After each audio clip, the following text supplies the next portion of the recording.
বৃন্দাবনী বস্ত্ৰ জাতীয় জীৱনৰ গৌৰৱ স্বাভিমান অমূল্য সম্পদ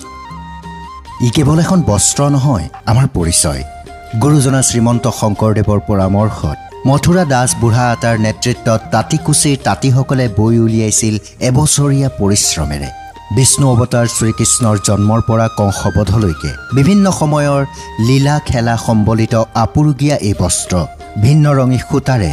চিত্ৰপটত আখৰৰ বাখৰ তুলি বৈ উলিওৱা নিখুঁত বস্ত্ৰভাগী দীঘলে চকুৰি হাত আৰু বহল তিনিকুৰি হাত ইতিহাসে কয় তাহানিতে বৃন্দাবনী বস্ত্ৰখন ভিন্ন কাৰণত ভূটান হৈ তিব্বত আৰু তাৰ পৰা ইউৰোপীয় ব্যৱসায়ীসকলে এই বস্ত্ৰ উদ্ধাৰ কৰি ইউৰোপলৈ লৈ যায় পাছত 1904 চনত এগৰাকী লোকে বৃন্দাবনী বস্ত্ৰখন সংগ্ৰহ কৰি ব্ৰিটিছ সংগ্ৰহালয়ত দান কৰে বৰ্তমানে এই বস্ত্ৰখনে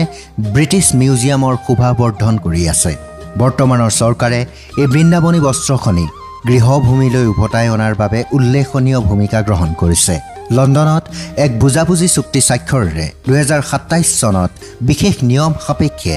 অসমলৈ আগমন ঘটিব বৃন্দাবনী বস্ত্ৰ